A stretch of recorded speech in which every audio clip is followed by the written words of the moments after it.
নমস্কাৰ বন্ধু বান্ধৱীসকল আপোনালোক সকলোকে মই সুৰজ ছেত্ৰীয়ে পুনৰবাৰ টিপছ অসম ইউটিউব চেনেলটোলৈ স্বাগতম জনাইছো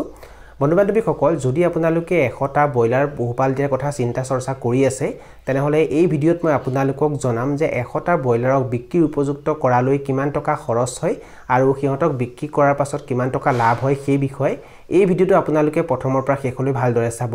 আৰু যদি আপোনালোকে এই চেনেলটোত প্ৰথমবাৰ আহিছে তেনেহলে চেনেলটো সাবস্ক্ৰাইব কৰি ওচৰতে থকা বেল ঘণ্টিটো প্ৰেছ কৰি দিব সব বন্ধু বান্ধৱীসকল যদি আপোনালোকে 100টা বয়লাৰ পালন কৰিব বিচাৰে তেনেহলে 100টা বয়লাৰক থাকিবৰ কাৰণে এটা গৰালৰ নিৰ্মাণ কৰিব লাগিব আৰু 100টা বয়লাৰৰ কাৰণে প্ৰায় 100 ৰ পৰা 120 স্কয়াৰ ফিট ঠাইৰ আৱশ্যক হয় আৰু বয়লাৰৰ গৰালটো আপোনালোকে সদায় পূবা পশ্চিমাকৈ নিৰ্মাণ কৰিব আৰু বয়লাৰৰ গৰালটো আপোনালোকে এনেকুৱা ঠাইত নিৰ্মাণ কৰিব য'ত ৰ'দ পৰে সব বন্ধু বান্ধৱীসকল যদি আপোনালোকে ৰ'দ নপৰা ঠাইত বয়লাৰৰ ফাৰ্মখন নিৰ্মাণ কৰে তেতিয়া কিন্তু বয়লাৰৰ মাজত বিভিন্ন ধৰণৰ বেমাৰ আজাৰে দেখা দিয়ে 100টা বয়লাৰ পালন কৰিবৰ কাৰণে আপোনালোকে এখন ফাৰ্মৰ নিৰ্মাণ কৰিব লাগিব আৰু ইয়াৰ উপৰিও বয়লাৰক দানা পানী দিয়াৰ বাচনো আপোনালোকে ক্ৰয় কৰিব লাগিব এই খৰচখিনি আপোনালোকৰ এবাৰহে হ'ব যদি আপোনালোকে প্ৰথমতে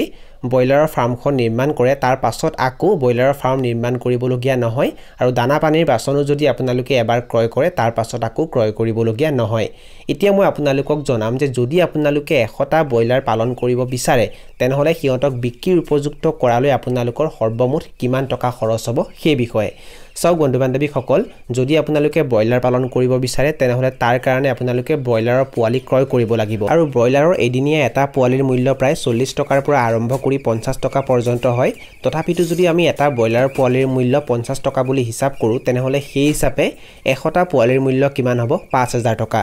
বন্ধু বান্ধৱীসকল বয়লাৰক বিক্ৰী উপযুক্ত হোৱালৈ 40 ৰ পৰা 45 দিন সময় লাগে মানে 40 বা 45 দিনত আপোনালোকে বয়লাৰক বিক্ৰী কৰিব পাৰিব আৰু বিক্ৰী উপযুক্ত হোৱালৈ 100টা বয়লাৰে প্ৰায় 350 কেজি দানা খায় মানে 50 কেজি ওজনৰ 7 বস্তা দানা আপোনালোকে ক্ৰয় কৰিব লাগিব আপোনালোকে প্ৰি ষ্টাৰ্টাৰ দানাও ক্ৰয় কৰিব লাগিব ষ্টাৰ্টাৰ দানাও ক্ৰয় কৰিব লাগিব আৰু ফিনিচাৰ দানাও ক্ৰয় কৰিব লাগিব আৰু প্ৰতি বস্তা দানাৰ গড় মূল্য যদি আমি 2600 টকাকৈ হিচাপ কৰো তেনেহলে সেই হিচাপে 7 বস্তা দানাৰ দাম কিমান হ'ব 18200 টকা বয়লাৰৰ কাৰণে আপোনালোকে দৰবো ক্ৰয় কৰিব লাগিব আৰু ইয়াৰ উপৰিও বয়লাৰক আপোনালোকে য'ত ৰাখিব তাত মজিয়াত পাৰি দিবৰ কাৰণে আপোনালোকে ধানৰ ভুচিও ক্ৰয় কৰিব লাগিব আৰু কাৰেণ্টৰ খৰচ সৰ্বমুঠ আমি 1500 টকা হিচাপ কৰিছো আৰু যাতায়াতৰ খৰচ 1000 টকা হিচাপ কৰিছো এতিয়া সৰ্বমুঠ কৰো কিমান হয়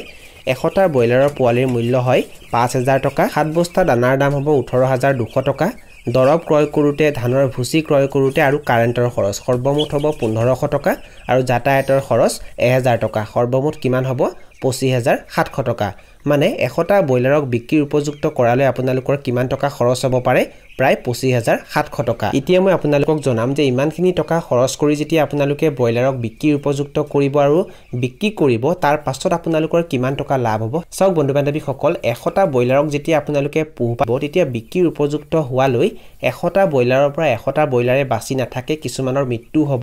আৰু যদি আমি মৃত্যুৰ নামত 5টা বিয়োগ কৰি দিওঁ তেতিয়া কিমানটা থাকিব 95টা বয়লাৰ আৰু বয়লাৰক যদি আপোনালোকে ভালকৈ পোহপাল দিয়ে তেনেহলে 40 ৰ পৰা 45 দিনত বয়লাৰৰ গড় ওজন প্ৰায় 2 কেজি 600 গ্ৰাম হৈ যায় আৰু যদি এটা বয়লাৰৰ ওজন 2 কেজি 600 গ্ৰাম হয় তেনেহলে সেই হিচাপে 95টা বয়লাৰৰ ওজন কিমান হ'ব 247 কেজি আৰু এটা কথা বয়লাৰৰ দাম ঠাই ভেদে আৰু সিজন ভেদে বেলেগ বেলেগ হয় আৰু বয়লাৰৰ দাম প্ৰত্যেক দিনাই ইফাল সিফাল হৈ থাকে তথাপিতো বয়লাৰৰ হোলসেল মূল্য প্ৰতি কেজিত 80 টকাৰ পৰা আৰম্ভ কৰি 150 টকা পৰ্যন্ত হয় বা কেতিয়াবা তাতকৈ অলপমান বেছিও হয়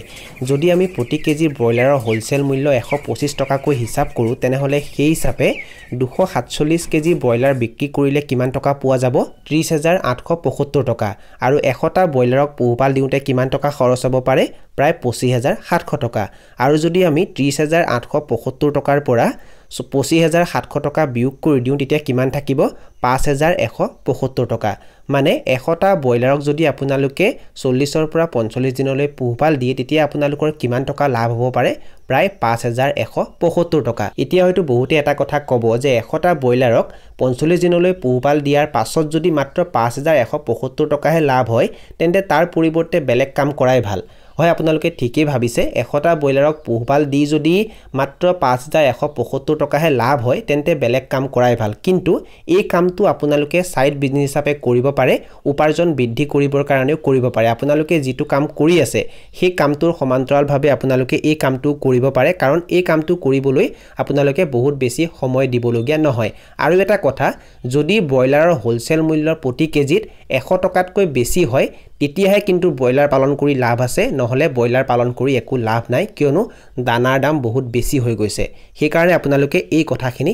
মনত ৰাখিব আৰু আপোনালোকে এই ভিডিওটো কোৰ পৰা চাই আছে আৰু আপোনালোকৰ ফালে ব্ৰইলাৰৰ মূল্য প্ৰতি কেজি বৰ্তমান কিমান হৈ আছে হেতু কমেন্ট বক্সত কমেন্ট কৰি নিশ্চয় জনাব এইখিনি আছিল কিছু তথ্য মই আপোনালোকক জনালো আৰু যদি আপোনালোকে ভিডিওটো চাই ভাল পালে আৰু ভিডিওটোৰ জৰিয়তে কিবা এটা শিকিব পাৰিছো বুলি ভাবে তেনেহলে অনুগ্ৰহ কৰি ভিডিওটো লাইক কৰি দিব আৰু যিমান পাৰে ভিডিওটো নিজৰ বন্ধুবৰ্গৰ মাজত আৰু পৰিয়ালবৰ্গৰ মাজত শেয়াৰ কৰি দিব এই ভিডিওটো এখিনতে সামৰণি মাৰিছো ধন্যবাদ